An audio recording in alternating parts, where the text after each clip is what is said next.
Welcome to Lair the Alchemist, where we discuss all things heavy metal and hard rock. And in today's episode, I have a very special guest, Martin Popoff. Martin is an author of approximately 1,500 books, a journalist who has written more reviews than any other human on this earth, host of the podcast History in Five Songs, and co-host of the YouTube channel The Contrarians, and a recognized artist. Martin joins me today to discuss his new book, Perfect Waters, The Rebel Imaginos. I'm going to read to you the description of the book in the first paragraph on the back cover because I think it sets up the book pretty well for us here. In a whirlwind of words and pictures, this is 10 times weirder and darker than the wildly speculative and conspiratorial flaming telepaths Imaginos expanded and specified 4 times. Four-time Blue Oyster Cult author Martin Popoff draws fever-dreamed connections between Sandy Memphis Sand Perlman's legacy, Imaginos writings of 1967, along with other BOC lyrics, to tumultuous world events, mostly after the end of World War I. Now, I've done a video with Martin discussing his first book in this series that I'll link below. I'll also link, of course, where you can get more info on Martin and where you can buy his books and his works. Martin, okay, thank you for joining me here at the Lair to tackle the second part to discuss and go over the second book here in your Imaginos series. Well, thank you very much. I just want to correct one slight exaggeration. Okay. You mentioned I've written 1,500 books. It's actually closer to 120 books. So where did I get that from? I thought I funny, pulled that directly off of one of your things. It seems like 1,500 books, Martin. Yeah, I don't know. I You've know. written so many books, we've all lost count. I'm scared about how to talk about this one. I'm freaking out. I don't know where to start because every page is so full of stuff, right? And my brain is full of stuff. So hopefully it doesn't just come out in a burble and a babble. So all right. Well, what I've done here is for those who aren't familiar with the Imaginos story. I've got here. I've written something down here. It's a very condensed, very 10,000 foot view of this story here. So I'm going to read this to you, and then Martin, when I'm done, you can add if you want to add anything to this too. But just to set it up for people who maybe have never heard of Imaginos before, what this is exactly. So band manager and visionary for the group Blue Oyster Cult, Sandy Perlman, in the late 60s, he had begun to put together a story about a modified child, Imaginos, who draws the attention of a race of space creatures named Lair Invisibles, who endow Imaginos with special powers of shape-shifting and seeing the future. They use Imaginos to influence and alter the course of history leading up to World War I, and thus setting the table for future world events and conflicts. Sandy Perlman always hoped the story would be realized by Blue Oyster Cult in a multi-album rock opera. That wouldn't happen, but a single disc album would, titled Imaginos, would be released under much stress in 1988.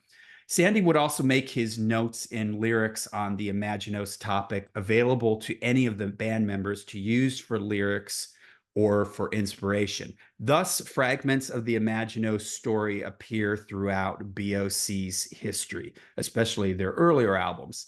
Sadly, Sandy passed away in 2016, but original BOC drummer Albert Bouchard has continued his work, Sandy's work, with 3 albums based on the Imaginos story. Anything you'd like to add to that, Martin? Yeah. So one thing we know is that he has said, he said various things, and he's done various interviews over the years. Sadly, we've lost Sandy, and I've talked to him a bunch of times about it before, Sandy did die. And one of the things that that essentially forms the core of the first book, the Flaming Telepaths book, is everything leading up to the occult causes of World War I. Now, there really aren't too many occult causes of World War I, so it's really interesting how he ties that in, and he's got this sort of shape-shifting semi-alien, semi-paranormal sort of figure in Imaginos. So what I wanted to do with this second book was, we know that Blue Oyster Cult also touched upon events related to World War II. We've got ME 262, and then later on 1963 and Charles the Grinning Boy, and there's this whole feel about the birth of rock and roll that Sandy was all wrapped up in, and then the Kennedy assassination and all this sort of feels like a continuation part of the story, and also a major thing we see in Blue Oyster Cult lyrics, but we don't normally associate them with Imaginos lyrics, is this idea of UFOs and alien life. But the fact of the matter is, Imaginos comes from alien life anyways. These sort of aquatic, ancient alien figures that live in the ocean. It's a little bit like H.P. Lovecraft and the Cthulhu's, the mythos, right? So what I wanted to do with this is carry on, look for a steganographic sort of meaning throughout all the lyrics that lays down the groundwork for what happens after. And so what the core of this book is, again, it's done the same way with timeline and quotes all the way. And we can get to how I used a little bit of old school AI on it as well, which I love, the AI of about a year ago kind of thing. We'll get into that in a second, but I mean, the idea is that the core narrative here, and it recurs throughout these entries, is that I subtitled it the Rebel Imaginos, because what's happening is he's almost got like a sort of PTSD from causing World War I, and he's trying to rebel against the old ones, lays invisible, and through a three-pillared approach, or a whatever will work approach. Be that alien science, earthly science, or the occult, magic, and mixed up with the spirit of art as well, and occult art. So that's why Austin Osman Spare, still features throughout this book as well, up until his death. Through this approach of whatever works, he's trying to cause the events that will allow him to repatriate to his home country, which he's never been to, of course, because he was actually born of Lay Invisible, washed up on the shore and all this, and in the 1800s, and working towards World War I. But he's trying to go back to his planet of birth, or his planet of ancestry, and essentially get out of causing World War II. So there's a lot of World War II stuff along the way, and then Vietnam War stuff a little bit later as well. But what he's trying to do is through whatever works, cause a rend or a rip in the psychic fabric or the time-space continuum that will allow the slippery movement, again, involving science if necessary, or the cult if necessary, to basically build a super highway to get him, back to his ancestral planet. And all along the way, all the there's a lot of Kennedy assassination stuff in here, and there's a lot of Operation Paperclip, Werner von Braun coming over, and then the whole idea about the building there's a lot of nuclear program, space program. There's a lot of Soviet history throughout the whole thing, starting with Cosmism. So whatever is going to work, and we bring up again the crucial is the whole Jack Parsons and the Babylon working thing, where out in the desert there, this magic ritual that happens is also considered to be a point of starting or causing a rend in the psychic fabric that allows UFOs to visit, right, to arrive. So there's a big tie-in with the whole start, around Roswell time, the 40s and the 50s,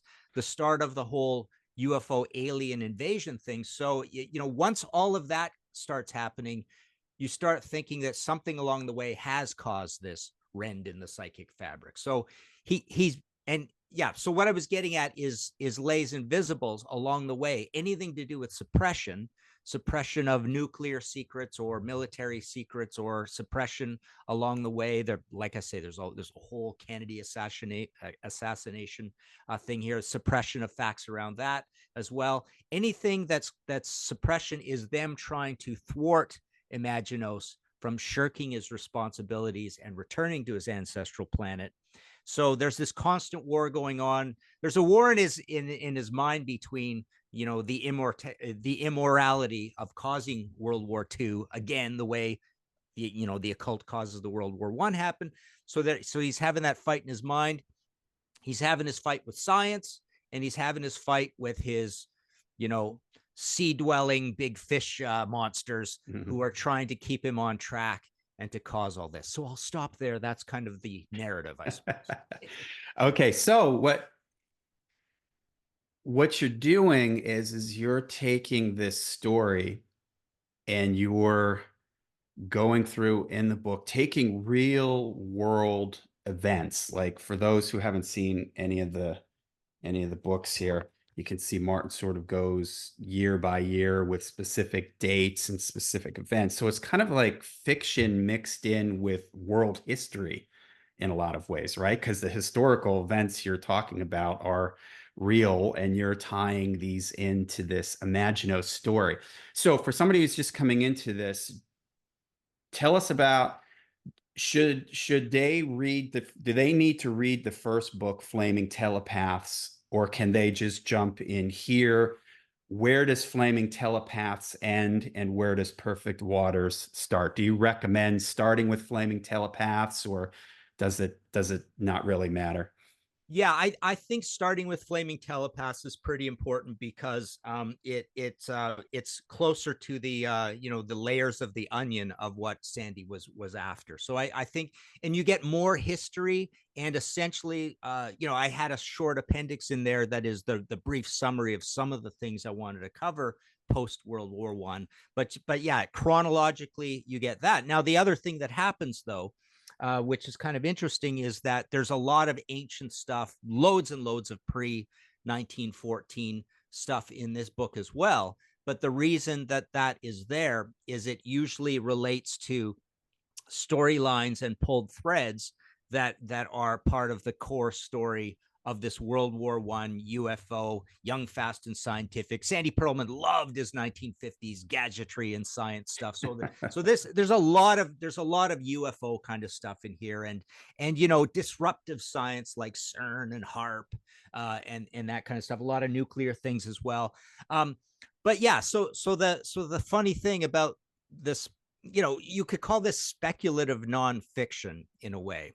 Okay. So the nonfiction part is almost like all of these entries start with a true fact, and then what happens is at that point I start to pose questions which are very fanciful. It's like, does this mean this happened and this happened? So I'm not coming right out. Well, I am coming right out and saying, this could have happened because of this.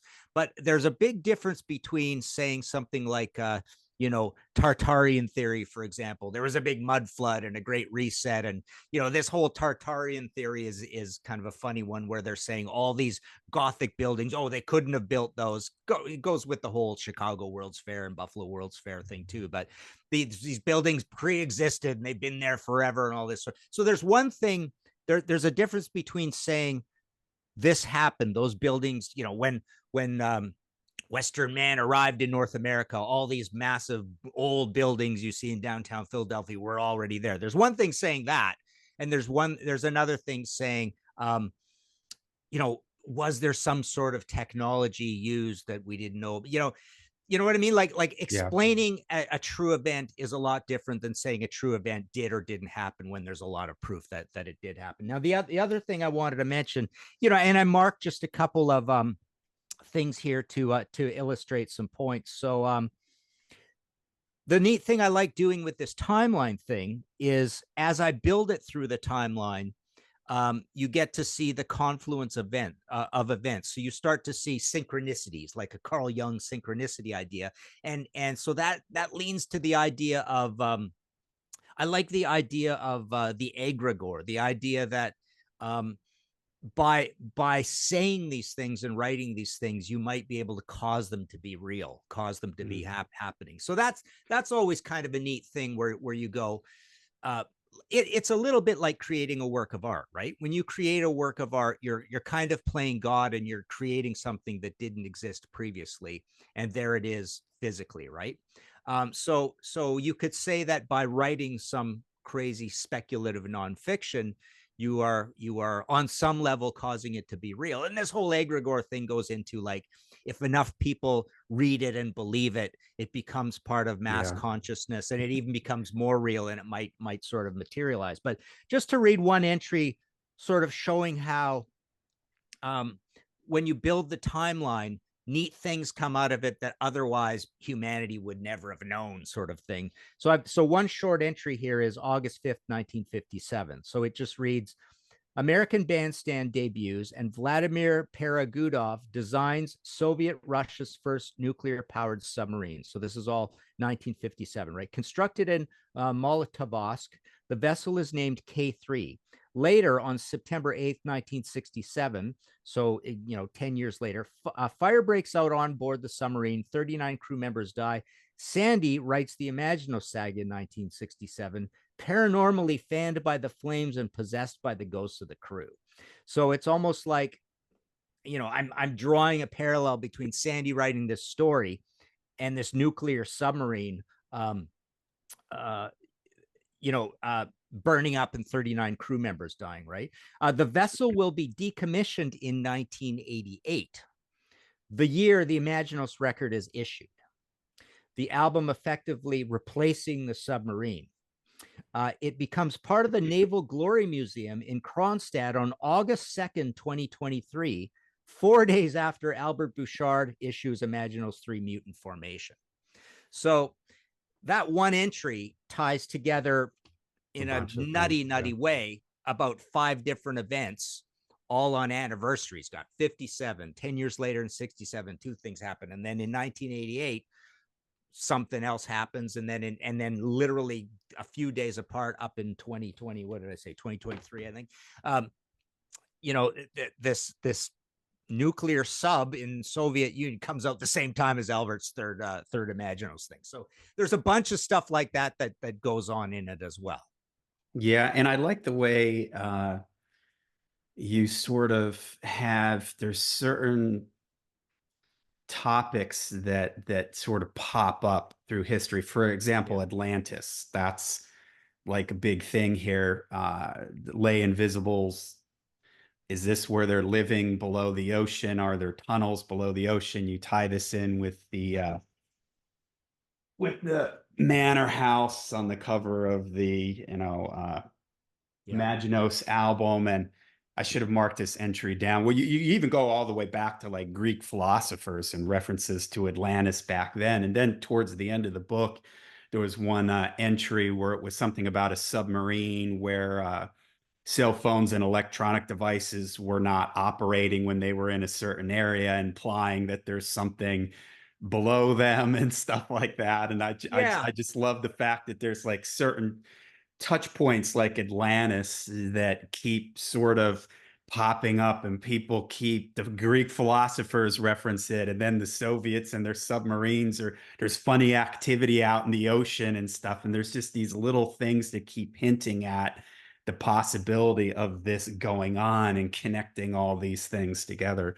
Yeah, that brings up an interesting point, because this 3 pillar approach to escaping Earth, I mentioned alien science and earthly science. So all of this stuff to do with Atlantis, it brings up, all these theories that we don't know if it's ancient earthly science or it's ancient alien science. So there's a lot Right. about the pyramids as well. But yeah, the Atlantis thing, people talk about it being in Bimini, the hot zone, and there's a little bit of that in the old book too. Um, and people looking for Atlantis. But the idea, it ties in with these Lays Invisibles as well, because A, they're living under the sea, and B, they're from an alien planet anyways, right? So it ties in with all of that, and it also ties in with there's a lot of Edgar Cayce throughout this book, and what's called the 2 eye stone, right? So the way that ties in with Blue Oyster Cult is that, and there's a lot about this in the first book, is John Dee and the Shoe Stone. This black mirror that you can look into and see paranormal events, the future, the past, angels, all this sort of thing. So, Blue Oyster Cult has mirrors, and it has the Magna of Illusion and a lot of alchemy. So there's a lot of alchemy in the first book. There's more in this book as well. But that whole thing with the black shoe stone, or the shoe stone of John Dee and Edgar Kelly, right? And alchemy. So this now manifests through the two-eye stone. And also there's a recurring in some of the pictures that I drew, and in the old book as well. I brought forward the Led Zeppelin, The Object, as well, because to me, that's like a modern version of the shoe stone, right? This black negative space with a frame, as Blue Oyster Cult would say, sort of thing, right? But the whole thing with the two-eye stone is important because it ties in with this is another thread that's a little hard to explain. There's a little bit in the old book and the new book, but the whole Victorian airship mystery, Charles Delshaw, the Sonora Aero Club, and these mysterious drawings that he drew in this big scrapbook that came to light in, again, 1967, and that's kind of drawn in here parallel as well, because that's when Imaginos was written. But one of the things that they say in this, and nobody knows if this is fictional or real, like what happened, the secret Aero Club that was building these fancy, and again, this is close to the Cliff House on the cover of Imaginos. I said There's Manor a lot House. of California House, in this book. Upper California, Lower California, the island off of San Diego, all of that sort of stuff, right? But anyway, so these mysterious Victorian airships might have been powered by this mysterious green energy source that this Peter Menace came up with, or brought from ancient origins. Prussia's all involved in this as well, because Charles Delshaw was from Prussia. The builder of the Cliff House was from Prussia. But this thing called soup, S-U-P, this green liquid called soup, and it's kind of like considered to be a free energy source. And what that ties into is the whole Edgar case and the two-eye stone. Like, is there this crazy old crystal that was either from alien source or it's ancient, human, a power source that allowed the building of the pyramids and all this stuff, and the building of Atlantis. So so to bring it right around, the reason Imaginos is interested in this is that it's just another way, perhaps a free energy source or a crazy infinite energy source is another way to build the technology to get him off this planet and to get him out of causing World War II. Right. All right. I want to touch on another reoccurring theme throughout the book, which is magic and occultism. I feel that plays a pivotal part in the Imaginos story, especially Aleister Crowley, artist and occultist Austin Osman Spare, as does Houdini, plays a part in this story too. So how are those three? They sort of play a pretty prominent role here in the Imaginos stories. Yeah, I like the idea of there being, like Sandy says, occult causes of World War I, and then that sort of continues on. And we know there's a lot of occult going on with World War II as well. But I like the idea of the intersection of the occult and the arts, and no one represents that better than Austin Osman Spare. He was a huge occultist himself and wrote these, impenetrable books on the occult, are a very hard read. But his art is really occulty and quite creepy, especially the stuff that's actually not very creepy is the creepiest thing to me. His sidereal photos that or illustrations that he drew. But anyway, so he's a big occultist. He knew Crowley. Crowley wanted to get him involved in stuff, and he kind of pushed away. So you've got chaos magic on the side of Austin Osman Spare, and you've got ceremonial magic on the side of Crowley. And these are just, again, recurring themes throughout, because Imaginos is looking for any way possible to fly away, essentially, right? And the other thing about Crowley that's interesting is that there's all this intrigue about was he a covert British spy? Was Mm. he a double agent German spy? And then as laid out more in the first book, but a little bit in this book, because again it carries on. It's that there's the Hudson Dock fires when Crowley arrives, in New York, and he goes to Mexico, and what is he doing in Mexico? And he's mountain climbing, and he's at this hotel that I drew the hotel, the Hotel Iturbe, something like that. Anyways, there's a drawing that I did in the first book about where he was staying there. So he's mountain climbing, and people are wondering what he's doing there. And then there's the intersectionality with the Process Church, which is more occultism in the Yucatan. And there's the Galveston, the whole hurricane thing there. Hurricane, what do we call that? Tornado, flood. Anyways, the biggest natural disaster in American history, right? So he is also somewhat of an artist himself, although his art is almost like split between actual art and poetry in a way.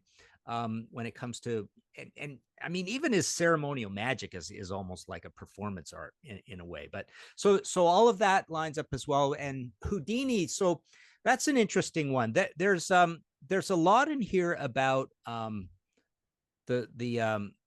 the upstate New York spiritualism that I was tying into this as well, and suppression, and Houdini being a debunker of this stuff. And then the upstate New York thing kind of ties in with Joe and Albert Bouchard coming from Watertown, New York, and this stuff's all Mhm. happening around Buffalo. And then the fact that Imaginos is sort of born in the in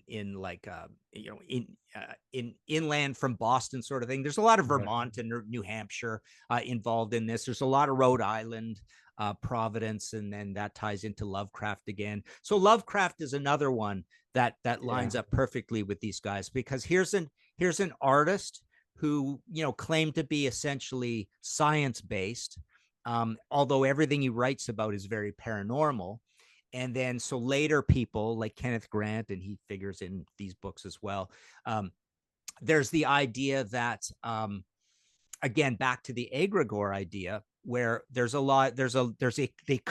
cult of theorists out there that want so much that H.P. Lovecraft's writings are real, right? So Right. the philosophy that they come up with is that he was channeling true events through his dreams, crossed with slash by him writing these into being, and making them seem so real, and so many people being into them, like maybe that literally causes this to be real, sort of thing. So people want these old things to be real, right? Yeah. And so there's these various twists and turns that come up with that sort of idea. So again, Lovecraft is an artist with this intersectionality to the occult, even though he's science based. So here we go with the Houdini thing, because Houdini, there's all this speculation that Houdini was killed. Remember, there's the famous punch to the stomach thing, punch me in the Mhm. stomach, and then he dies, right? But there's the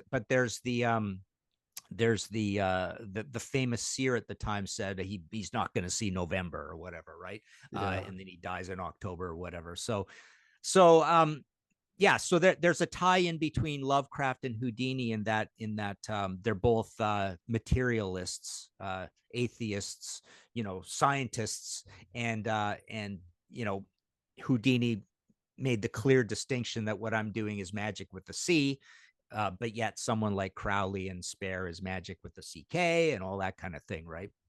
Yeah.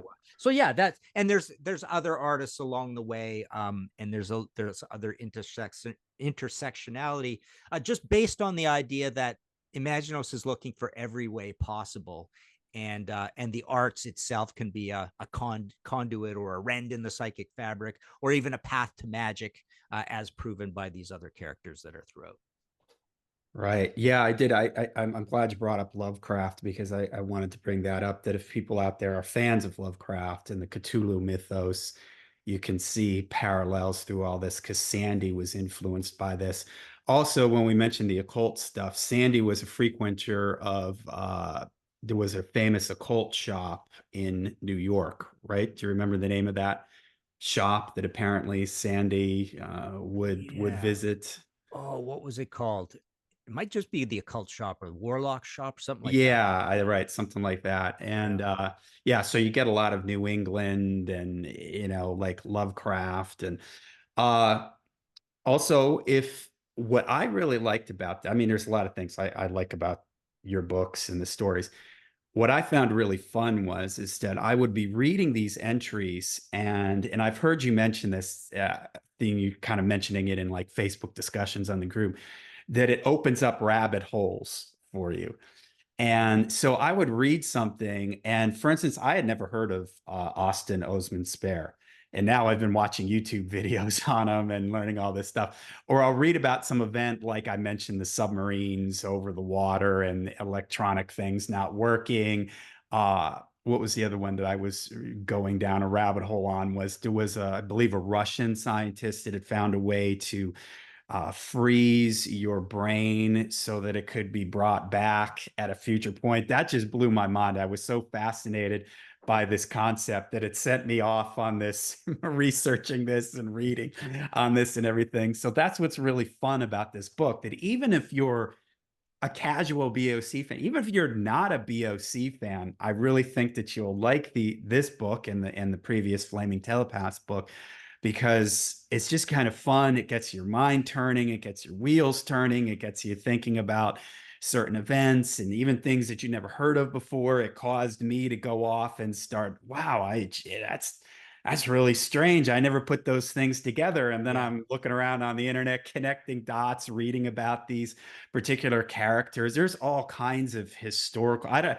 You must be a real history buff, or you spend a lot of time like researching these things, Yeah. because there's so many great little Yeah. dates and histories and people and stuff like that. It's really fascinating. Well, speaking of the rabbit hole, so there's also links to Alice in Wonderland, Wizard of Oz, and then most of these things are, some things are left wide open where it's a thread that's meant for someone else to pull, or you're just supposed to know that it links up with other things. But others, many of them end with and here's the Blue Oyster Cult lyric that sort of confirms what I'm saying, sort of thing, right? Yeah. But I wanted to mention, oh yeah, so another thing, how this turns into all of this Soviet technology going forward, sort of thing, is it all starts with this concept, Fyodorov and Russian cosmism, right? So there's this Yeah. this crazy theory from the early days, from the 1800s, where this mild mannered librarian came up with, and there's a link. I'll mention the link, but he had this idea that the task of mankind is to gather up all the DNA and the dust of everybody who's ever died on Earth and Mhm. resurrect them all.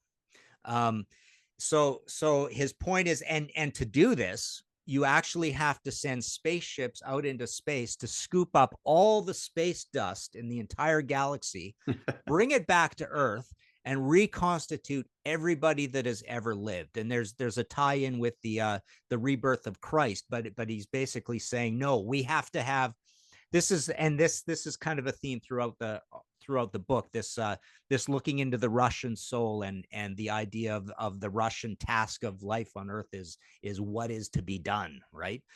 This is a famous old Russian sort of quote, what is to be done, and it shows up in literature and stuff. But so his point is, we have to do the hardest thing imaginable, kind of thing, right? So his thing is to be a proper full-blown uber Christian, is forget about the rebirth of Christ. We have to rebirth everybody who has ever lived. Now, what happens when you do that? Uh, Apparently, the Earth is not big enough to hold everybody. So the idea is that we have to now populate other planets with all these rebirthed ex-zombies, or people who have been dead and turned into cosmic dust. We gathered all the dust back. We reanimated them all, everybody who's ever lived, but now we don't have enough room, so now we have to put them on planets all over the galaxy, sort of thing. And in a strange way, this ties in with the fancifulness of the Russian soul and the abstract thinking of the Russian soul. Is this whole cosmism thing was literally somewhat involved with the birth of the Soviet space program. So as time goes on, there's these philosophical theories, there's poetry, but soon there's science. Like literally, he's going, no, we got to do this, right? And then people who kind of loved his idea started designing rudimentary rockets and things, right? So so Yeah. what happens is, as you go forward, and that's where there's a lot of this Russian stuff in here, and as you mentioned, that the cryogenic stuff happens later on as well in the book. But so all of this happens because this ties in with Imaginos's quest to find a way to fly away, to get out of his duties, to cause more wars because of his his PS. He basically doesn't want to keep causing death, sort of thing. That's kind of the idea. So again, you've got the entire American space program, but you've got this crazy Russian. Well, it's not a crazy Russian space program, but it has crazy roots, right? In this cosmism idea coming up as well. I just wanted to to lighten things up. I marked another entry that I wanted to mention here, and it kind of gives you a flavor of some of the themes coming up, because I guess this one explains a little more. This is one thing that people said about the first book, that it was quite hard to follow what was going on. And so I wanted to reinforce over and over again in the entries, less so in the pictures. The pictures are actually more bizarre than the first book. But I wanted to reinforce in the entries this plot line, which is complicated enough, but it's not that complicated, right? So most things lead to circle back and say, here's how it relates to the plot line, because that's one thing people kept saying about the first book. But we all know Blue Oyster Cult has a song called Godzilla, right? So I've got an entry here, August 27th, 54. The first of 38 Godzilla movies. Godzilla's release tells an ancient sea creature turned terrestrial due to disturbance from hydrogen bomb testing. This echoes the Imaginos narrative as he attempts to flush out alien life and thus alien travel possibilities. So Imaginos, again, this ties in with the nuclear thing causing a rent in the psychic fabric. It ties in with aliens. It ties in with large aliens in the ocean through nuclear bomb and rocket test in the American West. There's obvious additional overlap with the existence of the old ones, who are ancient creatures, but of alien origin, living deep under the sea. They manifest terrestrial through Imaginos as a sort of man in black figure through their own volition to affect and effect human history, seemingly to make their recreational observation of humankind. Their sci-fi movie more violent and thus more entertaining. Of note, the original Godzilla screenplay had the monster manifest more as a giant octopus, which is closer to the old ones and still closer to the concept of Lovecraft's abominations. Also of note, the final manifestation of Godzilla is part Stegosaurus, which lines up with the idea that there's a steganographic message to the movie and of Blue Oyster Cult's song called Godzilla. The hidden meaning, of course, is that the song is part of the Imaginos saga, and that Godzilla is in fact a sort of blended average, a transformation in progress between the old ones and the stylish 19th century interlocutor sent to start wars. So there's the tie-in back to the movie. Godzilla eventually visits Tokyo and sets the place on fire with his atomic dragon's breath, as depicted in Blue Oyster Cult song Cities on Flame with Rock and Roll, which speaks of ears and eyes melting. In the end, the Japanese government created an oxygen destroyer to kill Godzilla. The creator of the device, Daisuke Serizawa, fearing its power in the hands of belligerent nations. Then I put in quotes, there's a Blue Oyster Cult song called Power in the Hands of Fools, commits suicide and takes the secrets of his construction to his grave, as discussed in Blue Oyster Cult song OD on life itself. So don't you fear the trade in lives. Life loves force and force loves lives. This wedding in heaven was made up in hell. And then it goes on. There's some other ties. Let's see. In conjectured that Parsons' Babylon working, as well as the New Mexico test, did indeed attract extraterrestrial attention. It remains to be seen if anger is part of the equation. And then, yeah, the next entry is about the London Spiritual Alliance. The next entry, this is kind of interesting. July 17th, 1955, Walt Disney's Tomorrowland theme park opens. It depicts the world in the year 1986 as a sort of Club Ninja, as depicted on the album cover of the 1986 record Club Ninja. While expectations in retrospect were overzealous, Werner von Braun did his best to hype the new park for Walt Disney on the promotional television shows Man in Space and Man on the Moon. From a darling of the Third Reich to every man, woman, and child in America welcoming this distinguished NASA scientist into their home, that's what I would call von Braun's one small step moment in history. Next one's about the spiritualist Fox sisters. The place burning to the ground. There's all sorts of fires throughout this book. The Cliff House we know burns to the ground. This burns to the ground. There's the Hudson Docks fire. Next one's about Eisenhower. Next one's about Francis Gary Powers. Next one's about Austin Osman Spare dying. So yeah, just on and on chronologically throughout, and all these things we are, you can tie together if you want, but that's kind of what I was tying together. Yeah, and it's fun because, again, as you heard from those excerpts, you tie Blue Oyster Cult lyrics and Blue Oyster Cult imagery and stuff like back to all these things. All right, now you've referenced your art here a couple of times. Let's talk about that. You had in Flaming Telepaths and in the new book here, Perfect Waters, you have a lot of your own artwork. Tell us about that. I don't know how clear some of these are going to come through on here, but as you can see, Martin, every 3 or 4 pages, you have an illustration that you give a title to. So tell us about that. Yeah, so all the illustrations are made to look very old-timey. There's Austin Osman Spare doing a painting that wasn't one of his paintings. Yeah, the funny thing is there's one in here of this sort of goddess figure that turns out to look exactly like Taylor Swift. She's on the back. Appropriate for the times. Yeah, exactly. But the thing about the art, so that one you showed, so there's a fair bit of old-timey alien craft. So it ties in with the Victorian airship mystery of 1896 through 1898, I guess, sort of thing.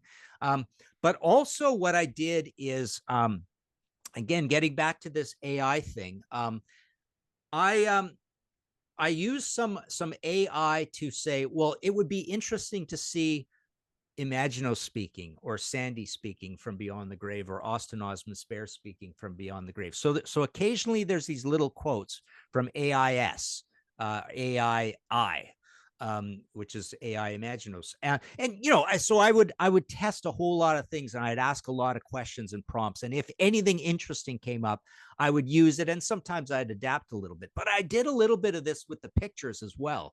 So so some of these, so I wanted to bring in the idea of this AI soul.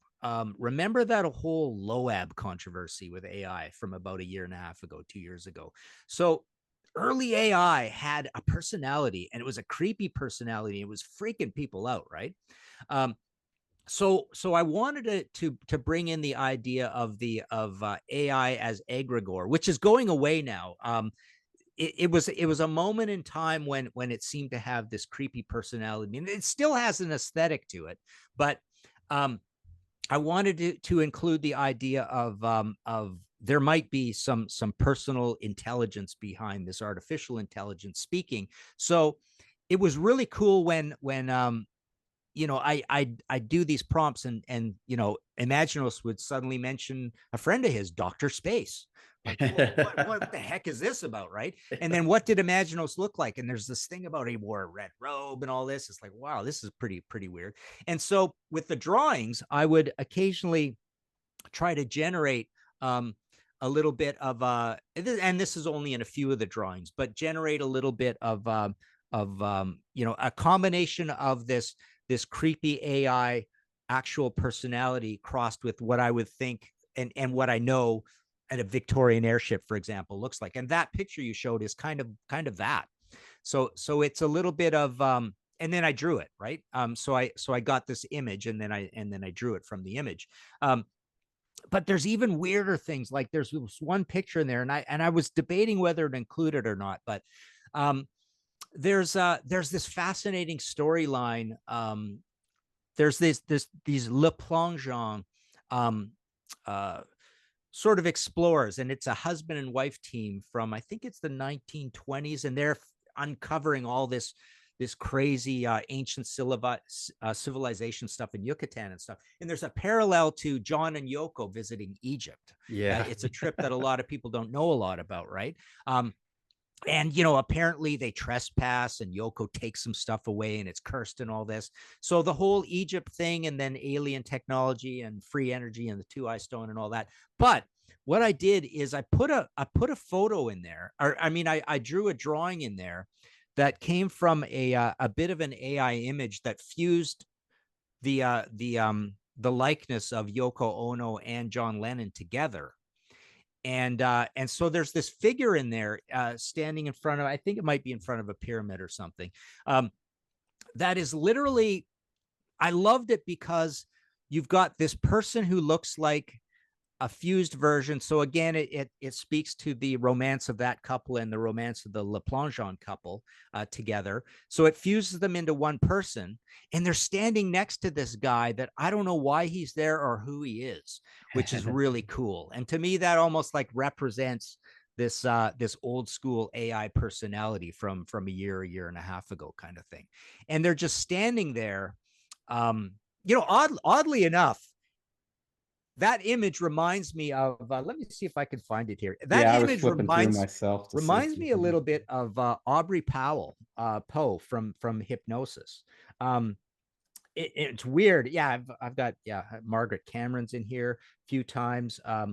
There's a few people as well that I drew. Yeah, there's that picture there. Well, here's like Alice in Wonderland, or not, I'm sorry, Yeah, Wizard of Dorothy, Oz. Wizard of Oz. So Yeah. there's a lot of ties to the lyrics of Wizard of Oz, and she's sitting there in Werner von Braun's office, right? That's who that is, right? Yeah. So you know, the ex Nazi scientist become NASA. So there's There it that is. picture Yeah. there.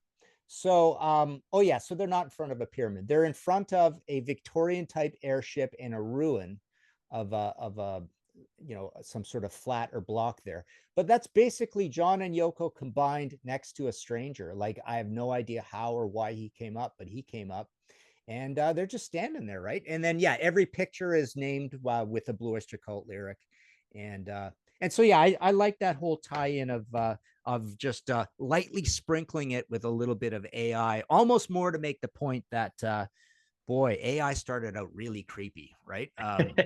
About a year and a half ago, kind of thing. And so Yeah. you're going to see throughout there as well. Some of the pictures have a little bit of that strange AI scarring of the face sort of thing. Yeah. Yeah. So there's a couple of guys that look a bit like that.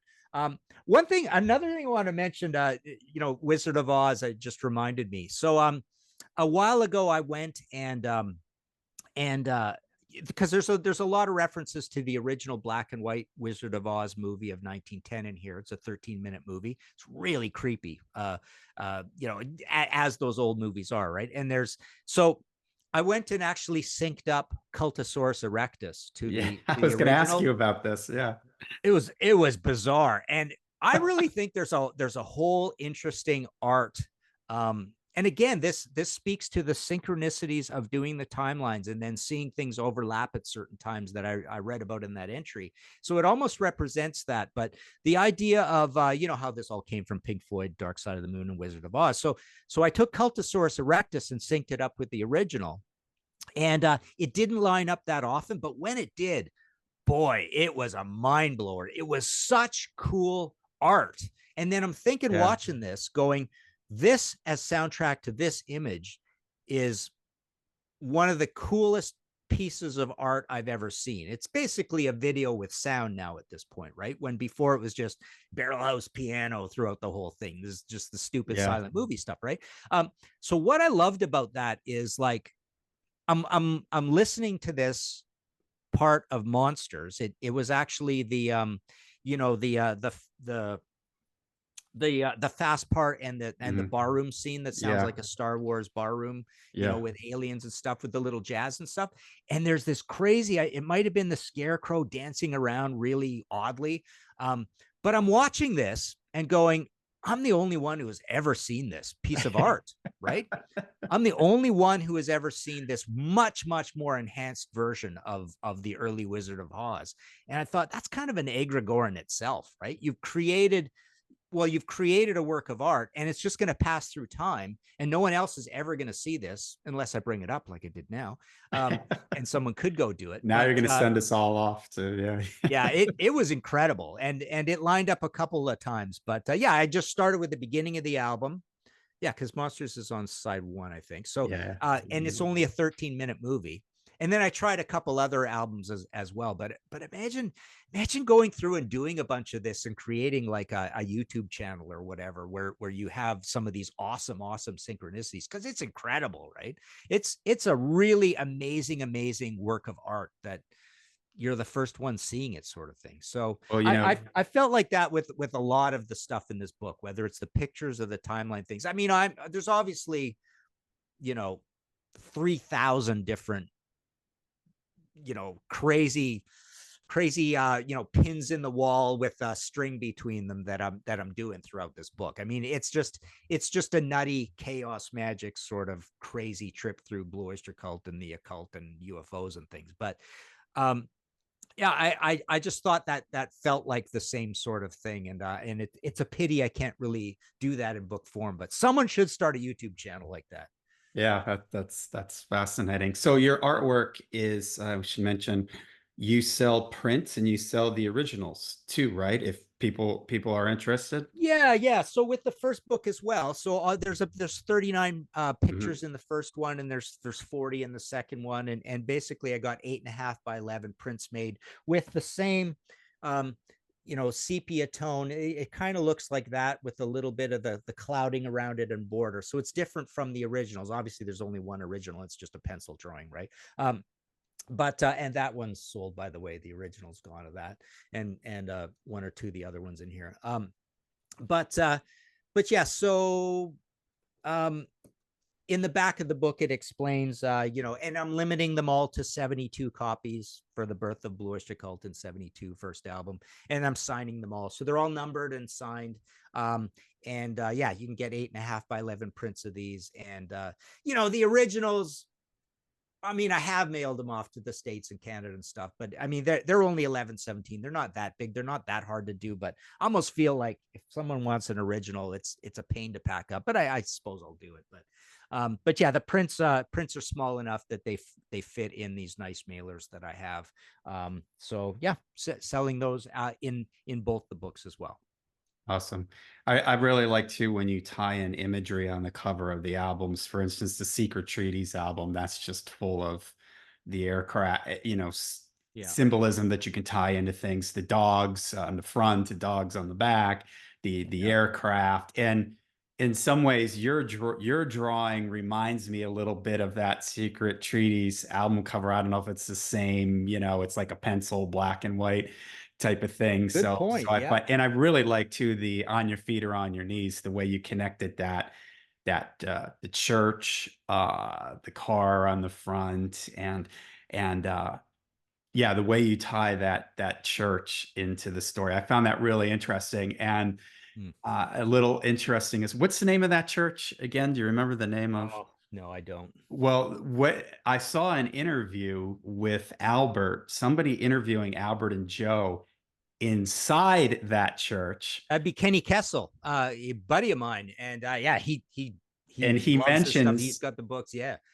Albert mentions your first book. I don't think the second book was out at that time, so I thought, again, sort of this weird, things all sort of connecting to each other. Again, I'm telling everybody out there, once you get into this book, you start, like you mentioned, you start pulling on threads, you start seeing things. It's kind of like what you're describing here with the Wizard of Oz and the album, and you start lining things up, and things all of a sudden start coming into focus, and all these things start And Albert tying into used each other. Albert used a couple of my pictures in his first video, or in one of the first videos that he did for the first Imaginos album. So a couple of the pictures from Flaming Telepaths are in that book. I think one of the ones with Oh yeah, there's one I really like in there of the massive Led Zeppelin, the object Yeah, sitting on the site of the burning down Sutro baths next to the Cliff House kind of thing. yeah, So yeah, there's definitely a lot of fire and burning things, and fire represents a lot of things: the erasing of memory, yeah, suppression, right? Trying to stop information getting out. Which you could tie to Lays Invisibles trying to stop yeah. information for Imaginos to exit, right? Fire and water. Yeah. Yeah. Okay. Yeah. So you mentioned the object. I like the way you also tie it into other bands out there. I had three artists that I want to throw out there and see to tie them in. Now I know you may have mentioned this in the first book. I didn't have a chance to go back and check this out. I know you mentioned the Doors in the first book. Jim Morrison, if you remember, always had a story about witnessing his parents driving in their car and there was an accident on the road with Oh dead yeah. Indians and the spirits coming into Jim Morrison. Yeah. Uh, the whole shaman Indian thing, Wow. Yeah. voodoo, lay invisible or Yeah. Imaginos tied in with all that. And the Doors on Jim Morrison's last album had a song called The Changeling, which is about him being able to change. So maybe that ties into Imaginos. How about Jimi Hendrix? Jimi Hendrix on his last album had a song called 1983, A Merman I Shall Be, where he talks about going back under the water, sort of these Atlantis references. Again, maybe he's one of the invisible ones or has had contact with the invisible ones. Seven is a common reoccurring number. Iron Maiden, of course, did a pseudo concept album, Seventh Son of a Seventh Son. And I'm Yeah. wondering if you've ever heard of the avant garde classical composer Karl Heinz Stockhausen. Do you Right. know Yeah. Karl Yeah. Heinz Stockhausen? Yes, but I don't know what the connection's going to be. So Okay, the connection is going to be Sirius. You've mentioned Sirius, yes. the star Sirius, and this. And I'm trying to remember if it's a possible place where Imaginos might go back to, or the invisible ones are connected to Sirius. Well, Yeah. Karlheinz Stockhausen in the maybe the last part of his life began proclaiming that he was from Sirius and that his music and his inspiration was being drawn Wow. from Sirius. And Stockhausen, at the end of his life, the last 15 years or so of his life, he dedicated it to a seven-part opera cycle. Again, this number seven coming into play that he titled Licht, which is means light in German. And again, light is a something that plays into the whole Imagino story: light, water, fire, the elements. And when Stockhausen passed, his wife claimed that on the day of his passing, he came to her in a dream and said, "Not to worry, I am returning to Sirius." So Wow. there's this Sirius star connection there, something that the avant-garde composer Stockhausen brought up often. Yeah. That's wicked. Yeah. Yeah. So the first one had two appendices where I went through all of a whole pile of the Doors lyrics and Yeah. Grateful Dead's lyrics, and I tied those in because Blue Oyster Cult started as a band very much like those bands. That whole soft white underbelly thing. But in this one, I do some tying into the Stranglers lyrics Yeah, yeah, that's right. Yeah. because they had the Raven, and then they had a whole album called The Gospel According to the Men in Black, right?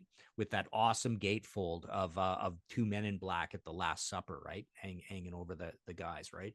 Um, so yeah, there's a bunch of Stranglers lyrics referenced in that one spot because they just seem like the post punk Blue Oyster Cult. I just love them. One of my favorite bands, right? But yeah, there's a photo in here that I called Lucifer the Light, and then one of the last Whoa, picture, I whoa. mean Wait a minute. drawing, Say that again. You have a photo. a picture drawing called Lucifer the Light in here. Okay, because Stockhausen, boy, I'm gonna have to go back and double check this. Yeah. I think he has in his Licht light cycle, there is something. Lucifer Light, I believe, is a title of one of the movements in his opera cycle. Cool. Well, and we know Blue Oyster Cult. I mean, they have that repeating on on a song they do on Your Feet or on Your Knees, the live album. And this one's called "The Heat from Below Can Burn Your Eyes Out." Right, that was one of the last Yeah, drawings of the famous right, a redrawing with I added this at the bottom, but the lighting the heavens, right? And yeah, the whole Sirius Dog Star thing ties in with the cover of Secret Treaties with the dogs as that, you know, that creepy sort of process church tie in as well, because you got the dogs alive on the front and slaughtered on the back of yeah, Secret Treaties. So that's all in there. And yeah, there's a bunch of tie-ins with the various album covers, like explaining what's going on the front cover of Spectres and stuff, yeah. The light and on the reflecting ears. lights and everything on the cover. Yeah, Eric holding a light source and all that kind of yeah, stuff. yeah. All And the right, so idea with the pictures, I mean, just to, you know, I mentioned in the front, you know, as the pictures are a little bit like Robert Plant song titles, which yeah, which means that, you know, the idea is that Robert Plant did so many song titles that don't really relate to what's going on in the lyrics, hmm and it feels like it's just oh, I'm going to use the real estate of this space to keep writing the song, right? So I'm yeah. just going to add, I'm going to use it as a bonus real estate space, right? So the pictures are sort of like that. They might be frustratingly um not really lining up with what's going on in the story, but you're supposed to almost create your own story out of the pictures. So they are extra. They're almost like extra real estate. Although, yeah, I mean, you'll find probably 5 things per picture that tie in with stuff, right? Um, but yeah, the point is that they're like they're as enigmatic as the most enigmatic of the entries, where I don't seem to explain much, right? So they're kind of like that. I think it would be fascinating if maybe you started like a subreddit forum or something like that, where people are, or a Facebook group where people Yeah, could get together and start the way I tied Jimi Hendrix and yeah, Stockhausen, and it's amazing. Yeah, people could yeah, start going off of each other and start yeah. connecting dots and everything like that. That would really be Who a knows, man? Maybe the entire next one is Stockhausen and Blue Oyster Cult combined, right. right? Okay, now I've got a final thing that I want to add here at the end. But before I do that, I'm going to give you, is there any final thoughts or anything you'd like to share on the Not really. I'm about to pass out from talking so fast. I don't know what to add. I mean, I had various things marked to maybe point out a few things, but no, that's enough. I think that gets you the idea. I mean, it is longer than the first one. That's the other thing. It is longer and weirder. I mean, it is there's the front. So there's the front of the first one, there's the front of the second one, but it is a 50-60 pages thicker than the first one as well.